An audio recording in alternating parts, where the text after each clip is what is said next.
Blog Talk Radio.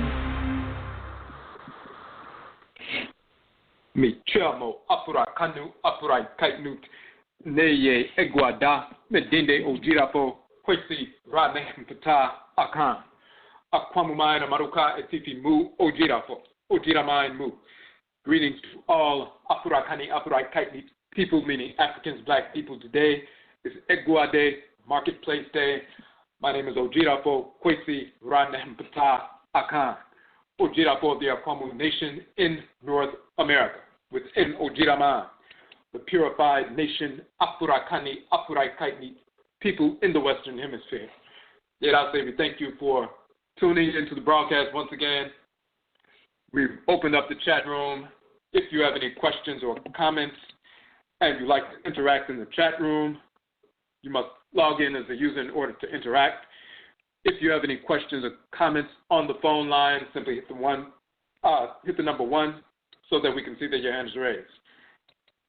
For those who are new to the broadcast, we have 4 broadcasts on a weekly basis. We have Akhan for Nanasom, Ancient Authentic Akhan Ancestral Religion on Joda Monday nights, where we deal specifically with the Akhan expression of Nanasom, first and foremost, because we are Akhan, secondly, because of the misinformation being propagated regarding Akhan ancestral religion, culture, cosmology, and so forth, not only in the Western Hemisphere, but also from individuals on the continent of Afuraitkaitnit, Africa, who have been corrupted, infected by white pseudo-religion, and thus their presentation of ancestral religion, specifically Akhan ancestral religion, has been infected as well. So we deal with ancient, authentic Akhan ancestral religion, which takes us to our ancestral origins in ancient Khanat, which is a title of ancient Nubia. We migrated from that region. We originated there, migrated from that region 2,000 years ago after the fall of northern Khanat, Nubia, as well as Kemet. We reestablished ourselves in the western part of the continent of Afuraitkaitnit, reestablished the Khanat Empire, Akhan Empire, Ghana Empire. Subsequent to that, centuries later, because of Muslim invasion, some of our people migrated further south, reestablished ourselves in the forest and savanna regions. In today's regions of contemporary Ivory Coast and Ghana, and reestablished Akhan civilization, Akhana civilization in those regions. Subsequent to that, some of our people were forced into the Western Hemisphere during the Musuo Kesie, the Great Perversity, the enslavement era, hundreds of years ago. This is how we ended up in North, Central, South America, the Caribbean, and Europe. However, we maintained our ancestral religious practices and thus waged war against the whites and their offspring under the guidance and empowerment of our Nanano Nsamanfo, our spiritually cultivated ancestresses and ancestors, and the Obosom, the deities that we inherit by blood. So, Akhan ancestral religion in Suriname, South America, is called Winti, from the Akhan term Winti. Akhan ancestral religion is called Obia in Jamaica, from the Akhan term Obai. Akhan ancestral religion is called Hoodoo, from the Akhan term Undu in North America, Hoodoo being the ancestral religion. Hoodoo from the Akhan term Undu, meaning medicine from roots, trees, plant life. It also means to become heavy with the spirit through spirit possession, spirit communication.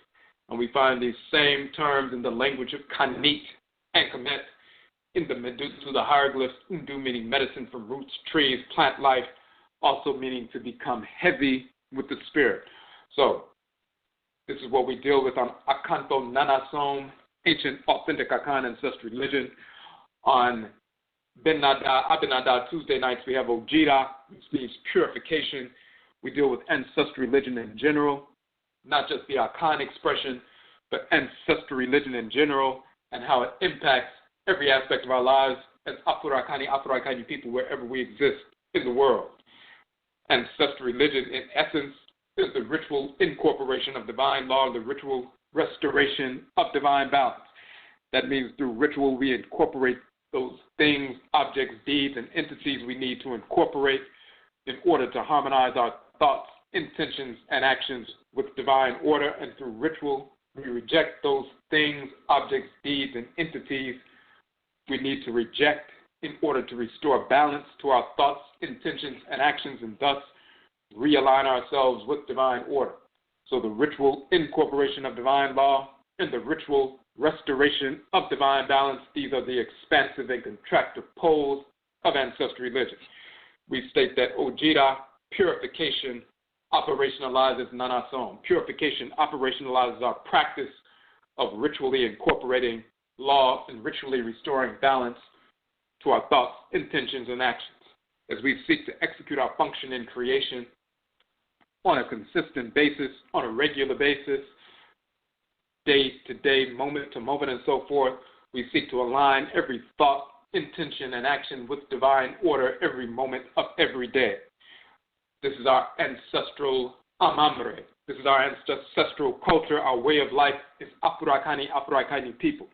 When we make legitimate mistakes, then we engage the ritual process to incorporate law and restore balance so we can realign our thoughts, intentions, and actions moment to moment with divine order. This is how ancestral religion impacts every aspect of our lives. So thus the Ojira broadcast deals with purification of concepts, cosmology, ritual practice, the nature and function of the divinities, the ancestresses and ancestors that are spiritually cultivated of our blood circles and so forth. On Yauda Thursday night, we have Amain Sim, Affairs of the Nation, where we deal specifically with issues that are confronting us as an Oman, specifically Ojira Aman, the purified nation, Afurakani, Afuraitkaitnit people in the Western Hemisphere. We approach our issues from an Amene perspective, a nationist perspective. We deal with Amene nationism, which is the purification of nationalism, a proper understanding of nation building rooted in our ancestral religious values, understanding that an Oman, a nation, is a living, breathing entity governed by specific forces in nature. We are cells within that organal structure. Therefore, when we live in harmony with the true, proper understanding and function and definition of an Oman as a great organal structure governed by deities, Obosom, Voodoo, and so forth, we interface with one another as Afurakani, Afuraitkaitnit people harmoniously, but we also support the divinities that govern that organal structure, that govern that Oman. So we go into some detail about that and the specific issues that confront us as a unique group of Afurakani, Afuraitkaitnit people who were forced into the Western Hemisphere, but upon that forced migration, at some point we're directed by our ancestresses and ancestors to coalesce in a specific region of the Earth Mother's body here in the Western Hemisphere, interface with the Earth Mother divinities in this region of their bodies, interface with the unique expression of the Obosom, Voodoo, the deities as they manifest in this region of the Earth Mother's body, interface with plant life, animal life, mineral life for food as well as medicine, and their spiritual totems in this region of the Earth Mother's body, also blending those ancestral blood circles to bring back ancestresses and ancestors through these new unions in this region of the Earth Mother's body. Through that confluence of events, we forged a locative identity and thus a unique expression of Afurakani, Afuraitkaitnit identity, culture, ancestral religious practice, and so forth. We approach our issues rooted in our locative identity. We have an Amene or nationist approach, a purified understanding and proper approach to nation building, restoration, rooted in our ancestral religious values. That's what we deal with on Amain Sim, Affairs of the Nation. Tonight is EGUA Marketplace Day. We showcase typically businesses, organizations, and institutions, those who are maintaining our ancestral religious values in the context of their service to the community, those who are positively impacting the community with their businesses, organizations, and institutions. We showcase one business, organization, or institution per week for optimal capital infusion as we have published our Okon economic development model. It is an approach to economic development rooted in our ancestral religious values. That means it is a holistic approach to economic development for Afuraitkaitnit people. You can download that Okom Economic Development Model document for free on our website, of course. Part of the operation delineated in that document is the Starve the Beast and Feed the Pride operation, where you make an assessment on a weekly basis to determine what funds you would have potentially wasted with the whites and their offspring, and then you starve the beast and feed the pride. We reallocate those funds away from the white businesses and direct them to the business of the week. When one business receives $10 from you because you starved the beast and feed the pride and took the $10 you would have spent at Walmart or 7-Eleven and directed it to the business of the week, that's a transfer of $10 in capital. When 1,000 of our people are engaged in the Starve the Beast and Feed the Pride operation, then that's $10,000 taken from various white businesses in the course of 7 days and directed to a business within the Afuraitkaitnit community, the business of the week. That infusion of $10,000 in capital allows that business to immediately hire permanently full-time employees within the course of 7 days from the community. It allows that business to expand their product lines to us, expand their services to us, so we don't have to go outside of the community for those products and services. So that employment, as well as that expansion of products and services, is a win-win situation. If we do not engage that process, then we leave the $10,000 and ultimately billions of dollars weekly in the hands of our enemies, the whites and their offspring, and by default, we are financing our own oppression. We must starve the beast and feed the pride on a consistent basis. On the EGUA Marketplace show, we showcase businesses for the past 3 weeks. We had Afia Asase Bretuo come on with her business, Hoodoo Pharmacy, did an interview with us. You can listen to that interview. The week after that was Ama Asase Ajay of Asase Heals. You can listen to that broadcast, the 2-hour broadcast, supporting that business as well. Last week, we had Kemet Crowns, owned by Okotowa Merit Alsar. You can listen to that broadcast as well. You can support those businesses this week, and sometimes we do this also on EGUA Marketplace. Sometimes we deal with the philosophical foundation of economic development from an ancestral religious perspective. So sometimes we do shows like that. Because this particular week, 2 different things are happening. Number one, we are in the midst of our Apo Afashe, meaning our Apo observance, a 13-day ritual purging, ritual purification observance in the Akhan tradition here in North America, as well as certain Akhan people in Afurakai, in Ghana and so forth. But our 13-day purification process is calibrated to the Fete Obere, the spring, and the Spring Equinox, of course, was yesterday. So our 13-day purification process this year is from March 13th through the 25th. We are in the midst of that process. So the first 7 days, we engage the ritual purification of the Kra while the soul, 7 days in a row. The 8th day, we have fasting, as we fasted yesterday and so forth, on the day of the Fete Obere, the day of the equinox, and then that's followed by days of dealing with ritual offerings to the Nananom Nsamanfo, the spiritually cultivated ancestresses and ancestors, the 2 earth mother divinities, Asase Afua and Asase Ya connected to Yada or Thursday, Asase Afua connected to Fida or Friday, also called Asase Afia and so forth. And then culminating the final day of our 13-day observance is Awusida Sunday, this Sunday, March 25th. That is also the day of our 3rd annual EGUA Ancestral Religious Reversion Conference. Afurakani, or African Ancestral Religious Reversion. That is taking place here in Washington, D.C. When you go to the EGUA page, you will see the details. Registration is free. Registration is required. You can go to the page, click on the link for the registration link and so forth. On our OBARIMA network, you'll see we have a special page on Facebook for the EGUA Ancestral Religious Reversion Conference. We'll have presentations on Hoodoo, Akhan Ancestral Religion in North America, Juju, Yoruba Ancestral Religion in North America, Voodoo, Ebe and Bone Ancestral Religion in North America. We will be presenting on the Hoodoo tradition. Wakili Oyinola we will be presenting on the Juju tradition. Voodoo Queen Kalinda Laveau will be presenting on the Voodoo tradition and so forth. We're talking about reversion. That means we're reverting back or returning to our original pristine state and manifestation of our culture.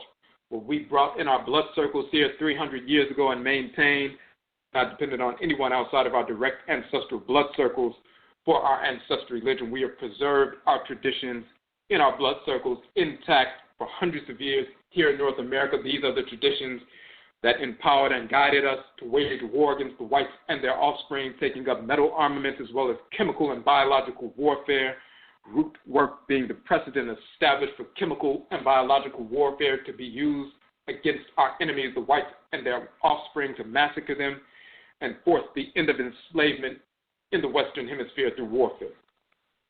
So this is what the conference will be dealing with. We'll also have our EGUA marketplace vendors at the conference. We do have some vending space open, so if you would like to vend, send us, we'll go to the EGUA page and you'll see all of the details there. So because of this special week, we wanted to do this broadcast, the business of the week, this particular week. We had the three businesses we mentioned in the past 3 weeks: Hoodoo Pharmacy, owned by Afia Asase Bretuo; Asase Hills, owned by Ama Asase Ajay; Kemet Crowns, owned by Akotowa Meri Alsar. All of those broadcasts, as we said, you can listen to, you can patronize those businesses. This week, since this is the week, second week of our poll, and this is the week leading up to our conference, the EGUA conference, the third annual, then the third annual EGUA conference will, of course, be the business of the week this week because this is a special week. This is a yearly conference. So we wanted to talk about another aspect of this ritual purging process tonight, and this is why the subject matter is dealing with the divinity Min, also called Fi or Fai, also the title Min Fi, the 29-day lunar virility cycle of Min, the deity Min Fi, and the spring equinox. So we want to talk about that fertility process, the virility cycle, but also in the context of the spring equinox, the balancing point, the second balancing point of our year, also dealing with the equilibration through that balancing point of the union of Afurakani men and Afuraitkaitnit women. We are moving into the warm cycle of the year. Our new year began in September at the autumn equinox, Atimet equinox, as we talked about last night. That is the end of the warm cycle, that is the harvest time, but it's also the seeding time. And the seeding time, the planting of the seed, is the conception. Then the seeds germinate, and then they root and go deep down in the darkness of the soil to reach those nutrients and that water and so forth. That's akin to the darkest time of the year, which is the winter solstice. But then as we move towards the spring equinox, the balancing point, that second balancing point, then the shoots begin to rise up, and eventually they burst through the surface of the soil. That is the spring, or sepering, or kepering, or kepri, as we talked about, kepri and keprit, the male and female divinities of becoming, and the spring equinox and so forth, as we talked about yesterday, the female and male beetle divinities, who have the beetle as their sacred animal totem. And this is that manifestation of what was going on in the darkness, in the quote-unquote underworld, manifesting at the springtime. It's also akin to the explosive power of the rising sun. So the equinox deals with equilibration, the second equilibrating point of the year, the second balancing point of the year. We take advantage of this equilibrating energy that's manifest on the planet in this region of the Earth Mother. We take advantage of that fusion of energy and we equilibrate ourselves. We balance ourselves. We balance our physical bodies through purging, through fasting, through ritual practice, of course, through exercise and so forth. But we also engage that ritual equilibration through spirituality, cleansing the head, cleansing the okra, the soul, the akraguare, the soul washing, ritual practices, and so forth. Also giving offerings to the Nanano Nsamanto, the spiritually cultivated ancestresses and ancestors of our clans, of our direct blood circles, and to our Sase Afua and our Sase Ya, the fertile earth mother divinities, and so forth. And some also deal with the Abam ritual, and which is dealing with the twins and the fertility of the land and so forth. So we want to talk about this divinity, Min, Fi, or Min. He's called Min. Sometimes Min. He's also called Fi. When you look at this divinity, and when you see the image of the deity, the distinctive characteristic of the divinity is that he is what they call ichthyphalic, meaning he has an erect phallus or male organ. The ka in ancient Kemet is the term for soul, but ka is also the term for bull. Ka is also the term for phallus or male sex organ. When you see this divinity, this statue that we show, this relief of a statue of the deity Min with the erect phallus, first and foremost, you recognize that this is a statue or a sculpture or a relief of a spirit, an invisible entity.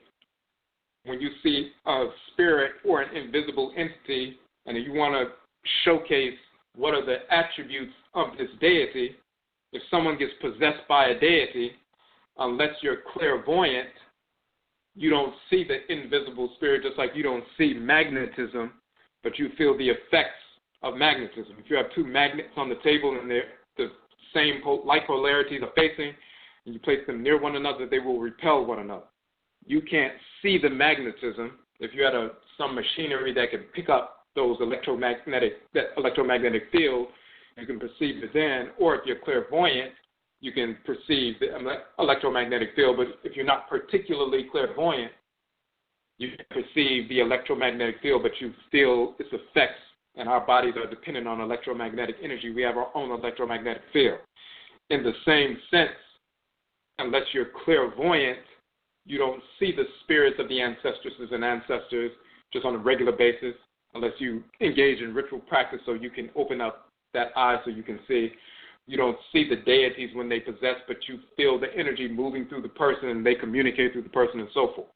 So if we want to draw a picture of a deity that's actually an invisible spirit, if you want to make a sculpture of a deity, which is actually an invisible spirit, if you want to make a relief carving of a deity that's an invisible spirit, then you make a carving or a sculpture as they manifest clairvoyantly, as well as trying to capture the attributes that deity manifests.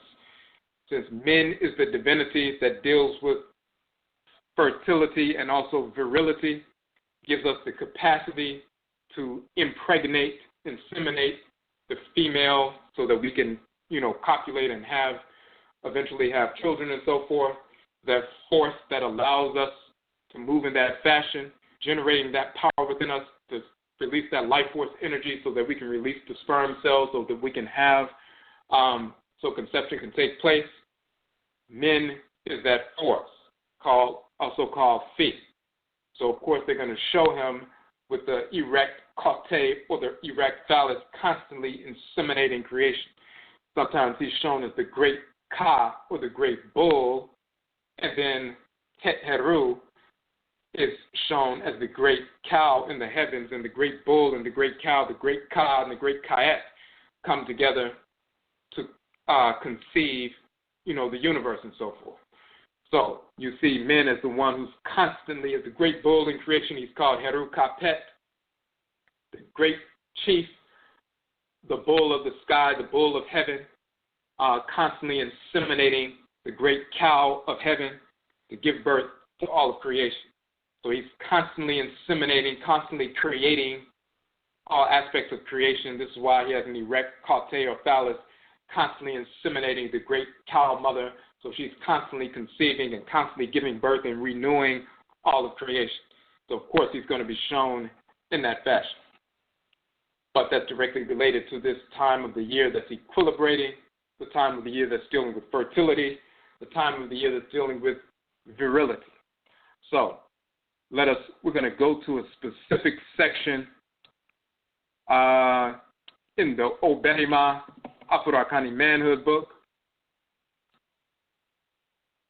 In fact, first, before we go to that, we're going to go to this short piece that we published. We'll put the link in the chat room. It's on our OG.sim blog, just so you can get an idea, and then we'll go to the OBARIMA Afurakani Manhood book so you can see the details on that. Okay, so we wrote this piece. It's called Fi, which is a title of men, spelled Fai or sometimes Fi. He's called Fi in Akhan. And the title of this piece, this short blog on WordPress, is called Fi, Black God of Fida, meaning Friday. Fi is the name of the planet. Da means day. Fida is the Da or day of Fi, the deity Fi. That's Friday in English. So the name of the piece is Fi, the Black God of Friday. We wrote it in connection with what the whites and their offspring call Black Friday, the day after Thanksgiving, when everybody goes out and spends all of their money and so forth after gorging themselves the day before. But we wanted to show where does this come from and what it really is. So when you see the image of the deity Fi, or Men, also called Men Fi, he's jet black, his skin is jet black and so forth. Who is this black god? Called Fi, also Kofi, Kwesi. One who was born on Friday is Kofi and so forth, named after this divinity. So what are we talking about here, and what does that have to do with virility and fertility and the equilibration of the balanced union of male and female, Afurakani male, Afuraitkaitnit female? So one of the titles of the Obosom, the deity, Men, also called Amene, is Fi, also written Fai. So you have both in ancient Kemet, Fai as well as Fi. And that's why in Akhan, he's called Fi, the deity governing Fida or Friday. So one of the titles of the Obosom, the deity Amene, is Fi, when he animates and possesses the planet Afi, Venus. Just like a spirit can possess your body through ritual song, ritual dance, and the spirit enters the body and possesses. Well, the deities also, they don't just possess the body of the Afurakani human and Afuraitkaitnit human, they also possess the bodies of planets. So when Afi, the deity Men, possesses the planet Fi, that physical orb, he's called Fi. When he possesses the planet Amene, so-called Saturn, then he's called Men or Amen Men. When he's operating through the planet or possesses the planet, so-called Venus, planet Fi, he's called Fi, and this is why he's called Fi. Each of the 7 days of the Akhan week are governed by a solar, lunar, or planetary body animated by certain Obosom deities. Fida is the Da day of Fi, and Afi, which is Venus, this is Friday. In Akhan culture, males born on Fida Friday are those whose Akra, soul, the deity dwelling in the head region, is governed by the deity Fi, and are thus called Kofi or Kwasi, Kwa meaning subject, servant of the deity Fi. So when you hear someone named Kofi, yes, it means Friday born, but it means that his soul, the deity dwelling in his head region, is a servant, Kwa or Ko, of the deity Fi. So the name is also reduplicated as Fi. So the Obosom Fi, the deity Fi, is typically shown with an erect phallus. He is called the Great Bull of Heaven, Kapet in the language of Kemet, who is constantly inseminating the great cow of heaven, which is Afia, a title of Het Heru. The fusion of Fi and Afi, which is Men and Het Heru, misspelled Hathor by Europeans, facilitates the conception of all life, which is naturally occurring in creation. This not only references fertility with regard to the conception of the Afurakani, Afuraitkaitnit African human being, but also the fertility of the land, crops, and the fertility of animal life. So we're talking about our own fertility, the fusion of Fi and Afi, Men and Het Heru, the male principle and the female principle, the fertility that generates life and so forth, but he's also operating the planet. So that's dealing with the fertility of crops. And of course, this is that season for that fertility to manifest. Fertility, abundance, growth, development, and the vested power and authority of the Obosom and Nananom and Samafo deities and spiritually cultivated ancestresses and ancestors to regulate order in creation are born of and manifest through the color black. This is the original black substance of space, governed by the male Obosom deity Ka and the female Obosom deity Kayat. Ka and Kayat, the spirits animating the primordial black substance of space, which contains all things in creation, are now referenced as dark energy and dark matter, which make up over 99+% of the universe. The whites in our spring used to think that was just a void or nothing. Then they began to realize through studying our text that black substance is really a substance. It's animated by an expansive and contractive force, a male and female force in creation that we've always called Ka and Kayat. Everything in creation, suns, moons, stars, planets, everything exists within the great black substance, the male and female divinities Ka and Kayat. They're called dark energy and dark matter now by the Europeans. This substance is contained within our bodies as melanin, active only within the Afuraitkaitnit people, of course, as receptors of the energy of the Obosom. So when we say fertility, abundance, growth, development, and the vested power and authority of the deities and ancestral spirits to regulate order in creation are born of and manifest through the color black. That's because the black substance of space, some of which is within our bodies, but the black substance of space regulates order in creation. It has a vested power and authority coming from Amene and Amene, the great father and great mother, to regulate all those things that it contains. It's the black melanin substance within the great divine body of Amene and Amen, the supreme being, called Nyamewa, Nyame, and Akhan, and Mawu and Lisan Vodun.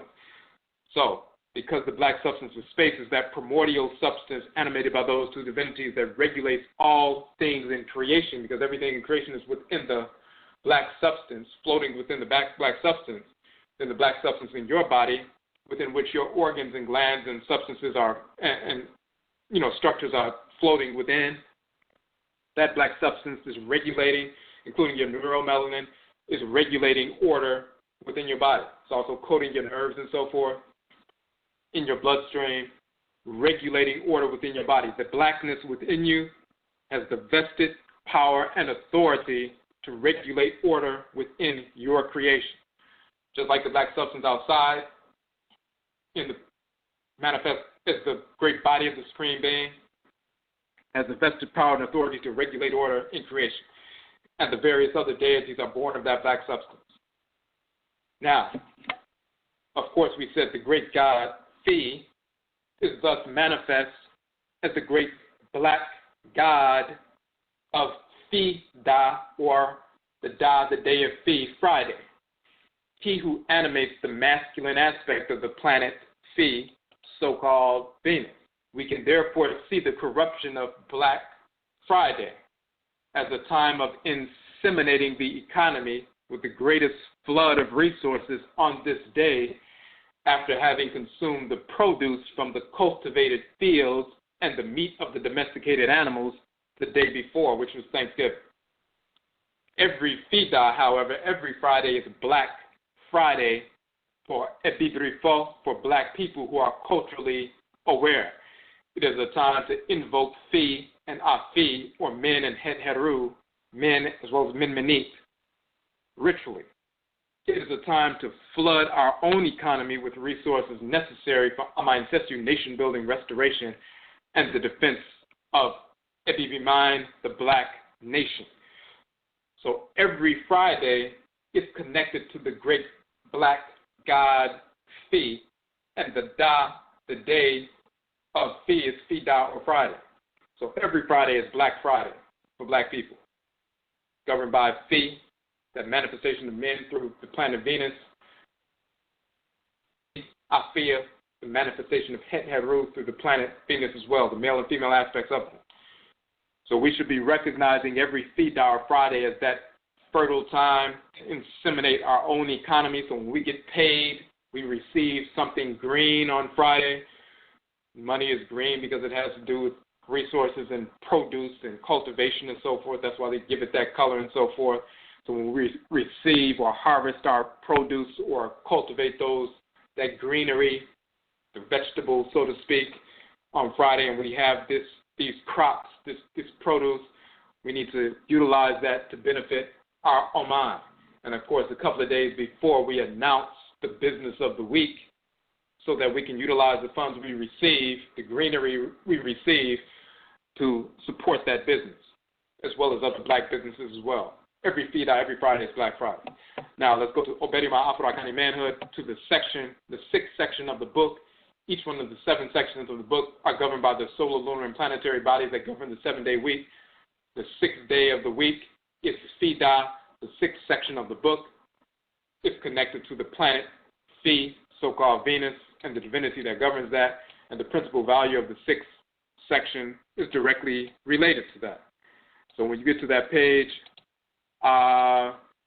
35 in the book OBARIMA, Afurakani Manhood,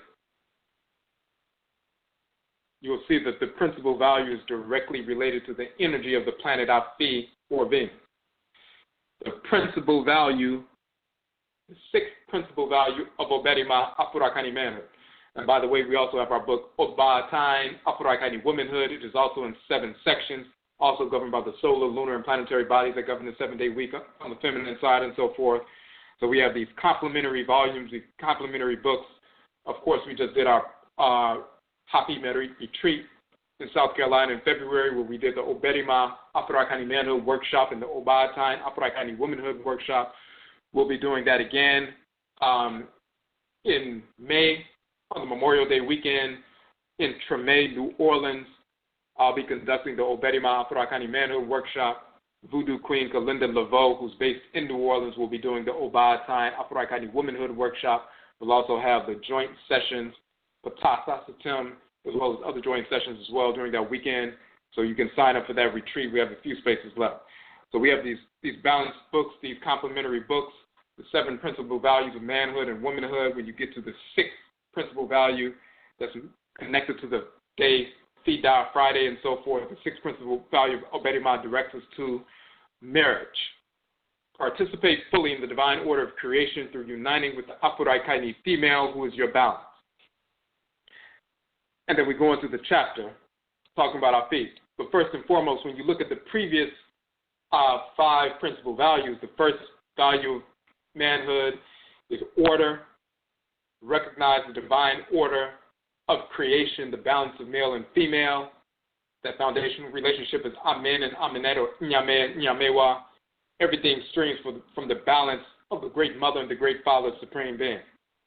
If we don't recognize that divine balance, then we'll be imbalanced, self-destructive. So first we must recognize the order of all of creation is the divine balance of male and female, starting off with the great mother and great father, and then the creator and creatress, Ra and Raet, and Yonkonton and Yonkonton, Odumare, Oshumare, and so forth, Dan, Ida, Kwedo, and so forth, and everything descending from that. The second principal value is balance. So the first principal value is order, to recognize the divine order of creation. What is that order? The balance of male and female. The second principal value is balance. Establish that balance in every aspect of your life, in all activities, whether it's not just diet and exercise and things, but work, nation building, marriage, every aspect of life. You're recognizing emotional output, mental acuity, and so forth. Every aspect of your life, you're establishing that balance in every aspect of your life. You can't establish it until you recognize that the order of creation is the balance of male and female. When you recognize that order, then you can put in place that balance in every aspect of your life. The third principal value is arms. Arm yourself to defend that balance with your life. Physical armaments, mental armaments, chemical and biological armaments, intellectual warfare, and so forth. In every aspect of your life, we must weaponize every instrument that we have to defend the order and balance that we've established in our physical bodies, in our spirit bodies, in our relationships, in our families, with our children, with our other families who have connected to establish nation-building centers and so forth, educational institutions, businesses and so forth. And then when we've established that balance in every aspect of life, then we arm ourselves to defend that order and balance with our lives. Then the fourth principal value is dealing with institution building. Respect every thought, and respect means to review. So respect or review every thought, intention, and action, and realign each with divine order. So you recognize the divine order of creation, the balance of male and female. And the second principal value is balance. Establish that balance in every aspect of your life. Third principal value, arm yourself to defend that balance with your life. Fifth principal value, respect or review, because to spectate is to see. So when we say respect, that means to review, respect every thought, intention, and action, and align each with divine order. That means we utilize a timeless approach to making decisions, a sound decision-making process. So every thought, every intention, every action, every moment of every day can be aligned with divine order. We must engage that process so we can make proper decisions, because the decisions we make determine the outcome of our lives. So we must constantly be engaged in that respecting or reviewing every thought, every intention, and every action, and aligning each with divine order. Then the fifth principal value is insight, proper insight in order to make proper judgments in life and then achieve individual manhood. Utilizing all those principles we put into place in the first four values, and then using the insight to exercise proper judgment, make proper decisions, but judgment, when you're making proper decisions, but then that leads to certain judgments, what things need to be worked on with regard to the community, with the Oman, the Afuraitkaitnit nation, innovative ways of approaching issues, but also dealing with issues that have been left unresolved in previous generations. We must use our proper insight, and that's, of course, connected to the Eye of Heru and so forth, and Eye of Nekebet and so forth, and Eye of Wachet, to bring resolution to these issues and also innovate as well. Then you achieve individual manhood. Then the sixth principal value, which we're dealing with here, the sixth day of the week, Fida, connected to the planet Afi, is marriage. Participate, now that you become a fully grown, mature individual man, now you go into marriage, participate fully in the divine order of creation. And of course, that divine order is the balance of male and female. Participate fully in the divine order of creation through uniting with the Afuraitkaitnit female, who is your balance. So we say in this chapter, once an Afurakani male has become OBARIMA, man, he is then qualified and has the responsibility to participate fully in the divine order of creation through uniting with the Afuraitkaitnit female, who is his balance. And as an emanation of Inyame or Amen, God, the Afurakani OBARIMA can only be balanced out when he connects with the emanation of Inyamewa, Amene, goddess, the Afuraitkaitnit Oba or woman. When an Afurakani OBARIMA or man is fully developed, actualized as OBARIMA, as a man, what he has become is a fully developed half. When the Afuraitkaitnit Oba or woman is fully developed, actualized as an Oba or woman, what she has become is a fully developed half. The two halves must at some point come together in order to comprise the whole, just as Inyame and Inyamewa or Amen and Amenet, Lisa and Mawu are united as the supreme being, the two halves of the great divine whole. The Afurakani OBARIMA or man unites with the Afuraitkaitnit Oba woman in order to properly execute his Nkrabeya divine function, mission, the function he is given by Inyamewa Inyame to execute in the world. The union of OBARIMA and Oba, man and woman, is the crystallization of the first principal value of manhood and womanhood, which is recognized the divine order of creation, the balance of male and female. It is a reenactment and replenishment of the first act of creation, the union of Nyame or Amene, Amen, our greatest ancestress and ancestor. The union of the OBARIMA and OBAATAN, the man and woman, brings a balance to the spirit that can only be experienced. It allows both individuals to connect with Nyame or Amene, Amen, Mawu and Lisa in a balanced and whole fashion and on a regular basis. We must recognize that when we have children, we are bringing Afurakani, Afuraitkaitnit ancestresses and ancestors back into the world. These elders and eldresses, ancient spirits operating through the bodies of newborns, are totally dependent upon us and our direction. They are dependent on us to cultivate them in a balanced fashion. We cannot recognize the divine order of creation, the balance of male and female, which is the first principal value of manhood and womanhood, without having at some point fully participated in this condition, physically and spiritually, meaning participated in the balance of male and female through the union of awadiye or marriage. So that's awadiye is the term for marriage in Akhan culture. It is a vehicle of spiritual renewal for the Afurakani OBARIMA man and Afuraitkaitnit OBAA woman, and also a vehicle of purification for the return of our Nananom Unsaman, for our spiritually cultivated ancestresses and ancestors. And that is the link to this time of the year, the so-called spring or keparing or keparit, the male and female divinities of the spring equinox and so forth manifesting. This is a time of renewal. These plants are returning, the green shoots are coming up through the soil, sprouting up, beginning to flower and so forth. It is a time of renewal. It is a time of purification. As they rise up from having been in the quote-unquote underworld or underground, having germinated and rooted and so forth, as they rise up and break through the surface of the soil and reach up towards the sun and open up and so forth, they're also shedding the soil that was all over their bodies when they were underground. Just like when you rise up in the morning, you cleanse yourself off, get into the shower, purify yourself outside and inside and so forth, so you can move forward clean through the rest of the day. When we get to this balancing point of the year, we equilibrate ourselves, we purify ourselves inside, fasting, as well as outside. We also engage in ritual practice to purify the kra, spiritual renewal, spiritual purification. We take advantage of the balancing points and the move towards the warm cycle of the year, the surge in energy.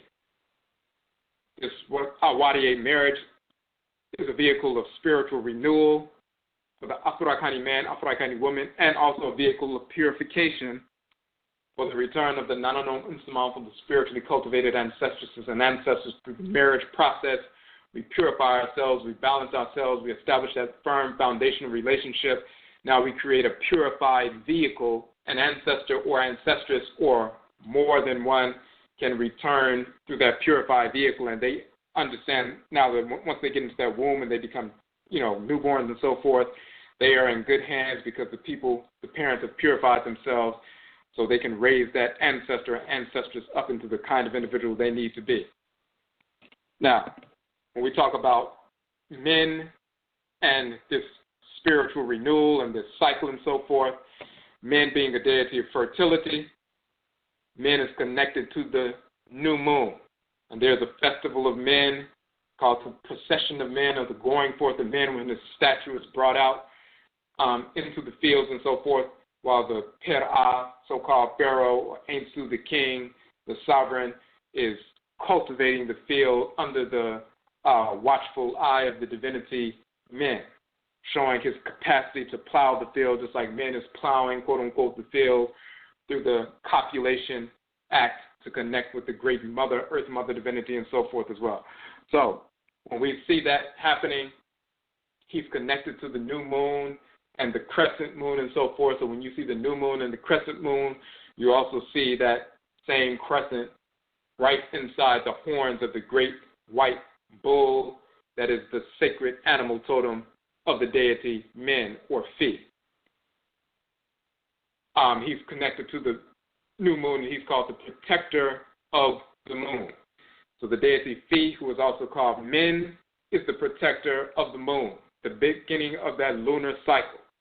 It has to do with fertility, It has to do with procreation. It has to do with virility. So the great bull is the great virile, powerful animal and so forth that can inseminate the great cow and give birth to all in creation.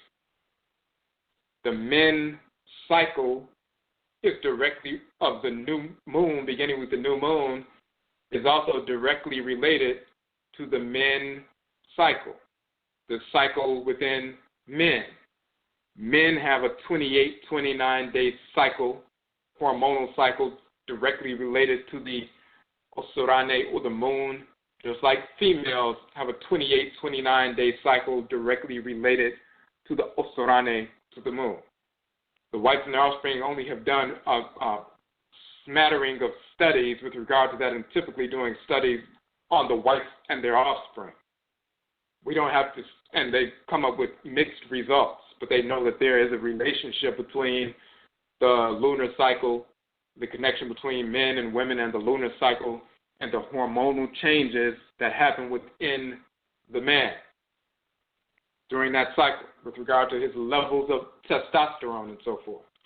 So we have a lunar cycle connected as men, connected to the divinity men. And this is why he has the lunar crescent on his head, and he's in the form of the great bull. It has to do with the showing that the men cycle is a lunar cycle, crescent moon, and it has to do with virility.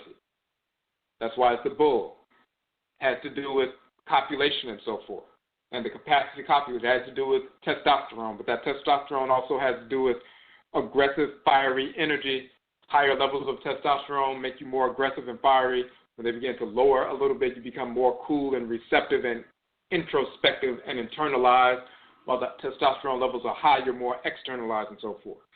You can track this on your own.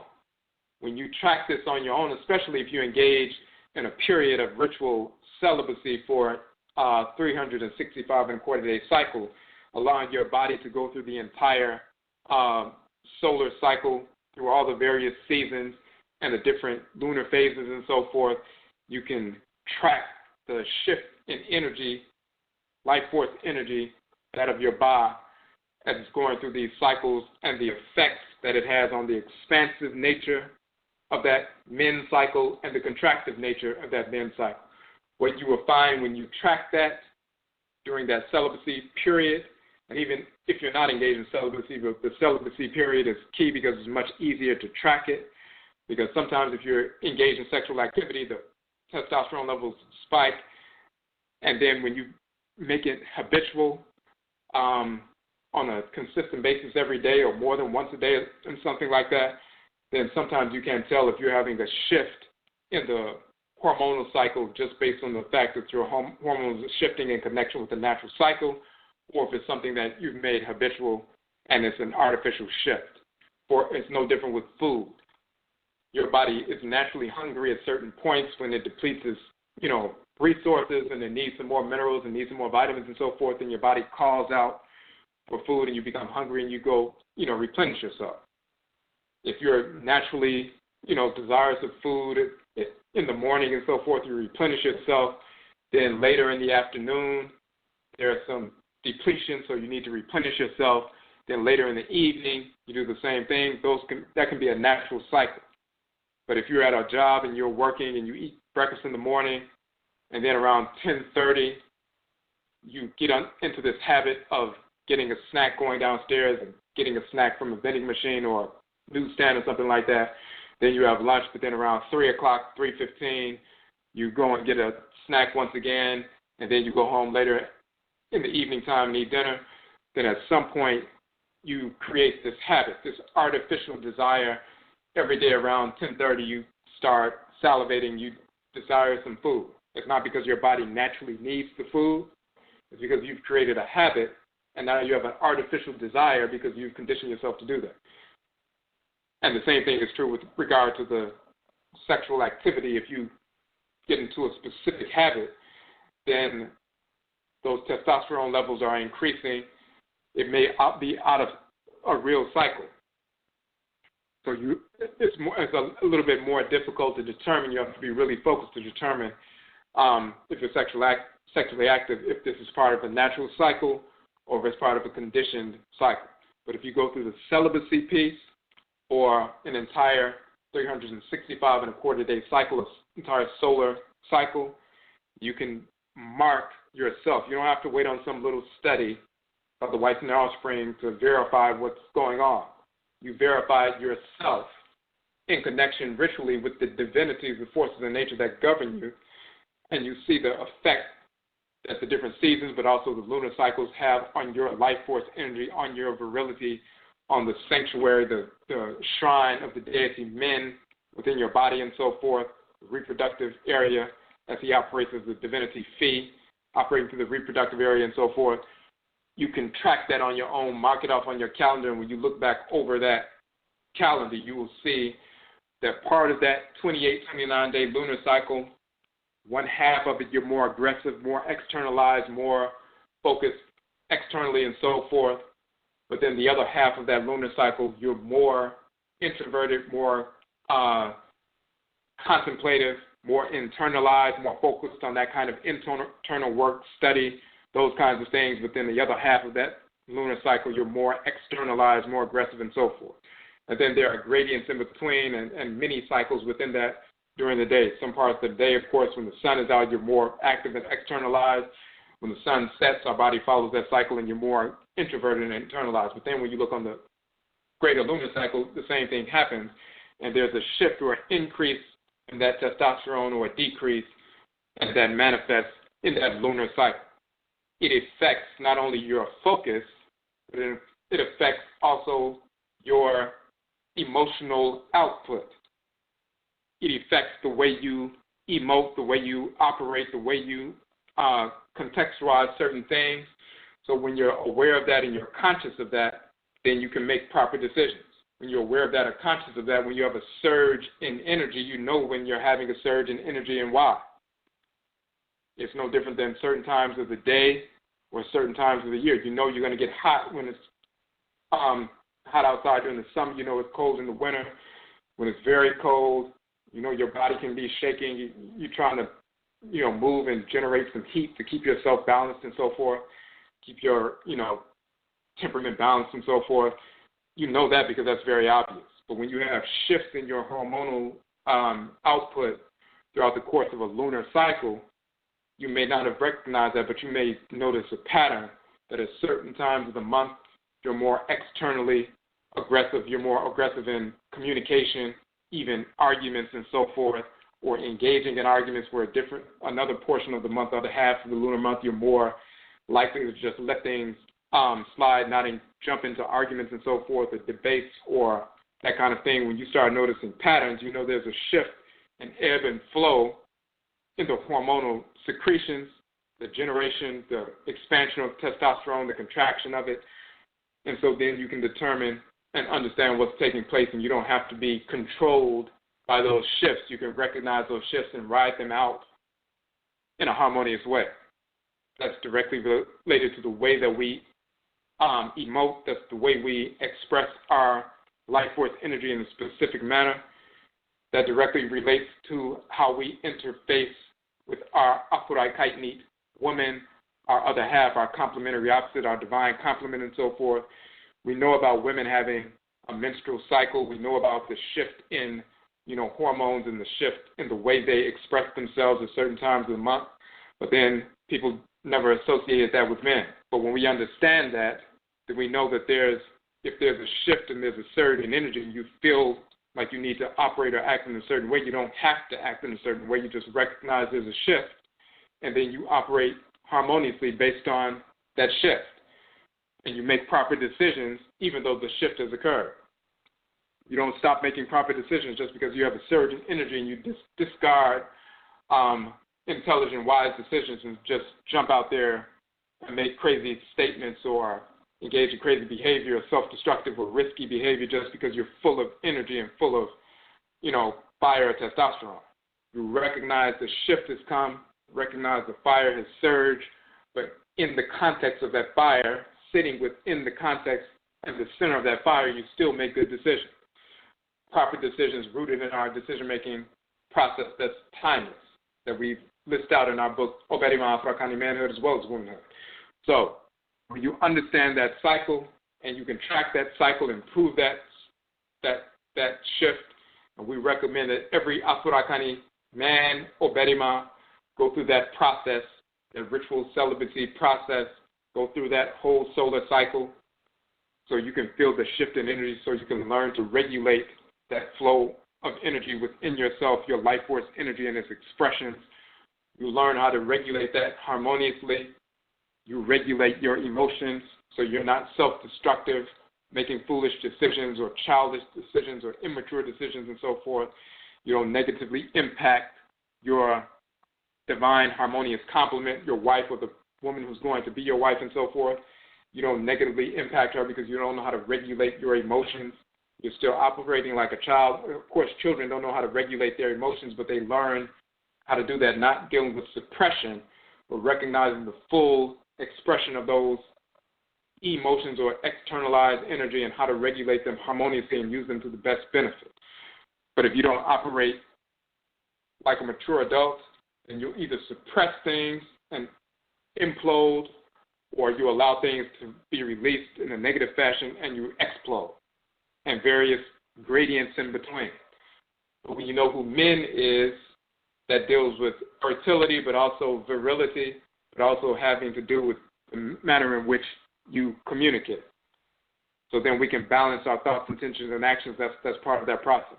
We go through spiritual renewal at this time of the year, but even on a weekly basis when we cleanse our craft, that's part of that purification process, purging process, realigning process, recalibrating process, spiritual renewal, spiritual purification.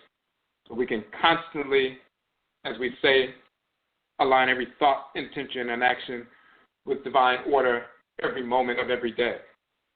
Respect or review every thought, intention, and action, and align each with divine order, that fourth principal value of manhood as well as womanhood. So that's what we're dealing with that section, and then we want to get down a little bit further in that particular section. We talk about on page 39 of the OBARIMA book.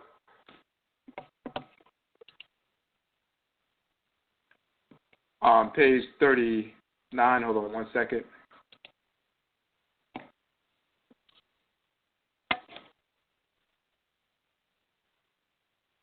Okay. It says the planet Atifi, which is Venus and the Obosom operating through that planet, is the same spirit force operating through your reproductive system. The planet Atifi is the closest planet to Asase, Earth, and the gravitational pull of Atifi thus affects the magnetic field of Asase, Earth. In your body, the energetic effects of Atifi affect the magnetic pull you have with regard to the Afuraitkaitnit woman, sexual arousal, procreation, as well as the energy arousal responsible for artistic creation, innovation, and attunement. So this is dealing with that magnetic pull of the planet Atifi, how it affects us, the shrine of Atifi in the reproductive system and so forth, that magnetic pull we have to the opposite sex for procreative activity, which leads to drawing an ancestor or ancestress back into the world. But it also has to do with the kind of creativity that deals with artistic creation, innovation, and attunement. The beauty of an Afuraitkaitnit Oba, or woman, stimulates within the Afurakani OBARIMA man the desire to harmonize with her and with divine order in all that he does. And Afia, or Afua here is Het Heru we're talking about. The beauty called Nefer in ancient Kemet is a title of Het Heru. She is the goddess beauty. So beauty is a deity, not just a quality, but a deity, Nefer, or Het Heru Nefer, called Fefer in Akhan. This is why we say this is because beauty from the Afuraitkaitnit perspective, the true perspective, is a manifestation of divine harmony. Beauty is evidence that divine order is being expressed in some fashion. Afuraitkaitnit culture, law and love are the same word and the same concept. To be in love with someone or something is to be in law with someone or something. This means that one is in harmony with divine order with respect to that person or thing. Our natural impulse is to properly align ourselves with divine order, and this is why beauty, fefeo, or fefe in the Akhan language, nefer in ancient Kemet, beauty is motivational. It arouses not only the sexual aspect of our being, but all of the sensory aspects of our being. That is motivational motive force. Once aroused or motivated, we are able to commit to marry, join, or harmonize with Nyamewa, Nyame, and Sheshe divine order. Awadiye, or marriage, in Afurakani, Afuraitkaitnit culture is based, therefore, on a truly lawful, meaning, quote-unquote, loveful relationship, a relationship between the OBARIMA and Oba, man and woman, committed through divine law or love. And once again, law and love is the same word. So when you are in law with an individual, that's when you're in love with an individual. You're operating in harmony with the male divinity, Ma'an, the female divinity, Ma'at, the male force of divine law and balance. So when you're in law with an individual, you are interfacing with that individual as an expression of divine order. That's what law or quote-unquote love is. So the energy of Fi on the male side, Fi on the female side, responsible for procreation, not only to bring ancestors back into the world, but also that creativity that allows us to express ourselves in a harmonious fashion that includes the manner in which we build and sustain and defend the Oman, the nation. But the only way we can get to that point and engage in nation building from a grounded perspective is we have to take advantage of these equilibrating points of the year to purify ourselves. We talked about spiritual renewal, spiritual purification. There's a big surge of energy, a balancing energy on the planet. You take advantage and step inside of that balancing energy and balance out your physical body, balance out your spirit body, balance out your emotional output and so forth, so you can balance out your mental output so you can move forward clean, purified in the warm cycle of the year, that surging energy, so you can utilize that fiery energy that's expanding from this point forward until the summer solstice. Utilize that fiery energy to build and defend and sustain and protect the Oman, as well as your family, as well as yourself, but yourself, your family, the Oman, Afurakani, Afuraitkaitnit, Oman, nation, and so forth. All of these things are related to this time of the year. All of these things are related to that natural 29-day cycle of the deity men that's associated with Afurakani men. Try that. We recommend that. Take that time, mark off those, lunar cycles and so forth, and take note of the shifts in energy, the patterns that you recognize, that you observe, and how your energy complex ebbs and flows during these lunar cycles.